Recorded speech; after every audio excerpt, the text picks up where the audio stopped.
Hi, everybody. Welcome back to Right to the Top. I'm Adam. As many of you have probably heard by now, the TOEFL test has changed completely. It is much shorter, it is much more concentrated, and the writing section has changed from the essay to the academic discussion question. And today's question by Noor2S2SJ is, can you teach us how to write new TOEFL academic discussions question? So that's what I'm going to talk about in this video. Ready? Let's start. Okay, so the new TOEFL writing section has changed the task 2 part of the test. There's no more essay. Not exactly no more essay. It's different, but it's much shorter now. I'll get into the details in a second. Let me talk about the task 1. The task 1 has not changed. You will be given a reading section, a reading passage. You will then have a lecture, like a listening part to it. And then you will have time to write your summary of comparing the reading passage to the listening. That has not changed. What has changed is task 2. So before, you had to write a full essay about a specific question or instruction, and you had 30 minutes to write at least 300 words. That was a recommended length. Usually about 350 to 400 words was good. Now, you have a very different approach to it altogether. You have to write one paragraph, okay? You have to write at least 100 words, which sounds very simple. And then you have to answer a specific question in relation to a classroom discussion, right? Now, a lot of you are thinking, oh, okay, 100 words, that's no problem. It's very easy. But you only have 10 minutes to read the information that you need to read and to write your answer, right? So let's look a little bit more detail. How it starts is you get a professor giving you an introduction to a topic, and then at the end of the introduction, he or she presents a question. Then you have 2 other students' answers, student 1 and student 2. They give very short answers to that question. You have to contribute to this discussion with your own answer of, again, at least 100 words. But you should probably be aiming for about 125 to 150 words. But I'll get to that in a moment. So what do you have to do? You have to read, you have to think, plan a little bit, and write in 10 minutes. That's a very stressful situation, and it's not as easy as everybody thinks it is, right? So you have to prepare a lot for this. But let's get into some more details that you need to know. So first of all, let's think about the types of questions you're going to be looking at. You will either have a choice question, a yes or no question, or an open-ended question. A choice question, you'll be given 2 options, and you have to choose one and say why you chose that one. So for example, which should the government focus on? Building the economy or fighting climate change? And then student 1 will give his or her answer, student 2 will give his or her answer. And these will be very short. They will be under 100 words. So don't try to mimic their style of writing. Just get the ideas from there, see what they say, and then you have to write your answer to this question. A yes/no question might be, as the world becomes more and more technology-oriented, have STEM subjects, that's science, technology, engineering, and maths, made the arts irrelevant? Yes or no, and why? Okay, don't forget, always add why or why not to your answer. And an open-ended question is like who, what, when, where, why, how. What is the most impactful technological development of the last 50 years? And you have to choose one, write your answer, why you think that's the most impactful development, right? So these are the types of questions you're going to have to answer. And don't forget the why or why not. Now, here's what it's going to look like. You're going to have a bit of an introduction, like your professor is teaching a class on economics or whatever the class may be. In your response, you should express and support your opinion right away. Tell them what you think. Make a contribution to the discussion. So I'll get into that a little bit more later. An effective response will contain at least 100 words. You will have 10 minutes to write it. This instruction doesn't change. The only thing that might change is that word at the top. Here we have economics. It could be sociology. It could be business. It could be technology, anything else, right? Then you will have the professor's brief introduction and the question, which you have to look at. You're going to skim the introduction, get some keywords, focus on the question. Then you have a student, let's say Thomas gives his answer, then Sophie gives her answer. And how you're going to approach this, I'll get to in a second. So this is what it's going to look like. So you have to prepare for this new style of task 2. Now, let's think a little bit about the scoring. First of all, TOEFL is very notorious, very famous for the difficulty in understanding how they score. They use computer software to score your writing. So there's always an algorithm. There's a lot of different factors into it, but certain things are clear and must be there and you need to understand them. So we're going to look at a top score. The maximum score you can get is 5. It's scored out of 5. And this is what a 5-band score looks like. And I took this information directly from ets.org. You can go there. They have a lot of sample questions you can practice with, a lot more information if you need it. The response is a relevant and very clearly expressed contribution to the online discussion, and it demonstrates consistent facility in the use of language. So the most important thing, it's relevant. Make sure that you are answering the question asked, not anything else, not going off topic. Clearly expressed contribution. This means that what you're saying has to be part of the discussion, the 2 students, the professor, and you. You have to a little bit relate to what's going on in this discussion, and I'll get to that in a moment as well. Consistent facility in the use of language, grammar, vocabulary, sentence structures, syntax, punctuation, all of these things. A typical response displays the following. Again, relevant and well-elaborated explanations. Don't just say, I think A because it's important. That's not elaborated. Why is it important, right? So then you have to expand and explain why you have the opinion you do. And that's very, very important. Exemplifications. Make sure that you support your position. Give concrete examples that show that what your opinion is founded on solid information, basically. And that's the details part. Effective use of a variety of syntactic structures means you have complex sentences, simple sentences, compound sentences, all different types, different phrases and different clause-phrase combinations, right? They want to see variety in your sentence structures. And precise idiomatic word choice. Precise means that the word you're using is working exactly as it's supposed to in this context. So a lot of people are just going to start throwing in all the big words they studied for the TOEFL essay. You can't really do that in such a short writing passage. Your words have to be very specifically chosen and for a particular reason. Make sure you know why you're using them. Idiomatic word choice, very, very important. And I've spoken about this before. Idiomatic doesn't only mean idioms. Yes, it includes idioms, but it also includes phrasal verbs, collocations. What collocations are words that generally go together, and idiomatic makes them mean something else, right? And I'll make a separate video about that too, although I have an older video for that as well.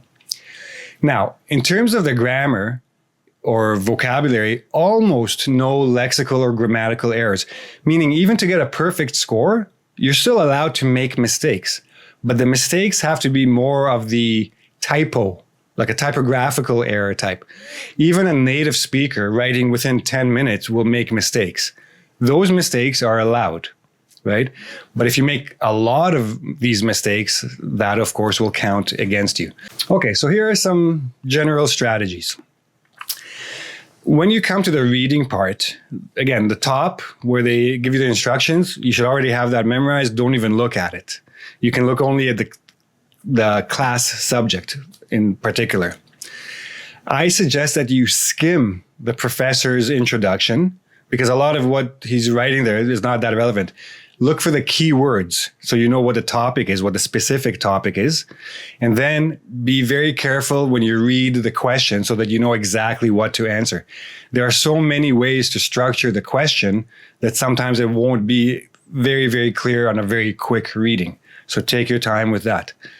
As for the other two students, you have to be a little bit careful here. You have three options in terms of your approach to the answer. One, you can agree with one of the students and expand on what they said. So you can take their idea and then add to it. Don't copy what they say. Don't repeat what they say. Say you agree with a particular aspect of it and then add your own idea. Whatever way you go, you have to add your own idea. Another option you have is to completely ignore the two students and just go directly for your own idea. But even if you do that, you still have to skim the two students' answers to make sure that you're not repeating something that they had already said, right? Because that will cost you points. You have to have a very fully original idea and development and examples, etc. The best approach is to combine. Acknowledge one or both of the students, and especially when you're doing the choice question, when you have to make a choice, usually student one will choose A, student B will choose B. At some point, you have to agree with one of them because you're making one of those choices as well. But even other questions, you can acknowledge what they said. So I agree with Thomas that this is very important, but I think, and then you go on to your own idea. I recommend this third approach. Acknowledge one of their other students and then add your own original idea and develop it. Okay. But in terms of saving time, don't read every single word of the professor and the two students. Skim. Just get the keywords, get the highlights. So you have more time to write. Now, in terms of time management, I would say spend 2 to 3 minutes doing the reading, doing your thinking, getting a general plan. You don't need to write a plan. You don't have time for that. Plan in your head, but don't quickly skim and start writing an answer. Take the time to carefully understand what you need to do and to think about it, because this is where you're going to start losing points before you've written even one word, right? If you don't know what you're going to say clearly, you're not going to write clearly and you're going to get a bad score. Then 6 or 7 minutes to write your answer. And believe me, 6 or 7 minutes to write 150 words is a lot of time.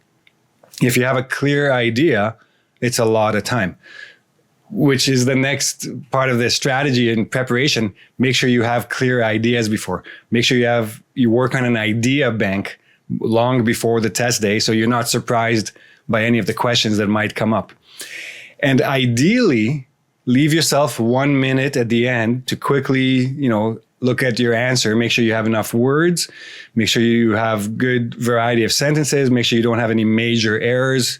Do whatever little fixes you can before your time runs out. Okay? Now, in terms of the structure of your answer. So a lot of you maybe have already practiced writing an essay for a long time and you're confident. You know how to write a good 300-400 word essay. That's not a bad thing. All you're doing now is you're squeezing that long essay into a paragraph. You're still going to need an introduction and you're still going to essentially have a body. So you're taking the introduction paragraph and the first body paragraph and you're squeezing them into one paragraph. So your first sentence, boom, just what is your opinion? Answer the question right away. The first thing you want to do is answer the question right in the first sentence. I think that, in my opinion, this, etc. Or yes or no, I think that yes, this is whatever it is, or choice. This is my choice. And then if you want to go for the third combination I told you about, like you want to refer to one of the students, you can do that in the first or maybe second sentence. At least acknowledge one of the students, what they said, and then quickly get back into your own idea and elaborate your own point that you're making. Then, once you're done that, start expanding on your idea, expanding on your reason, expanding on your argument. Why do you think so? How is this true? In what context does this apply, etc.? Then, support. your opinion or support your reason with concrete examples. Whatever the topic is, make sure you have something to show it in the real world to show why your idea is a good one, why your argument is a strong one. And another thing that's very, very different that you have to consider here, that's very different from the essay, is you're not going to have space for word fillers.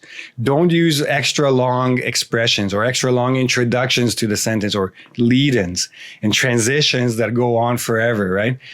You have to be very, very tight. And this, again, takes a lot of practice because you don't have the space like you do in an essay to lead into your idea finally or to switch from one idea to the next. Your transitions have to be tight. Your expressions have to be tight. Your details have to be tight. Make sure that you include complex structures, means use at least some subordinate clauses, which, if, although, etc. And try to have at least some compound structures, and, but, or. You want to have some combination of simple and complex structures.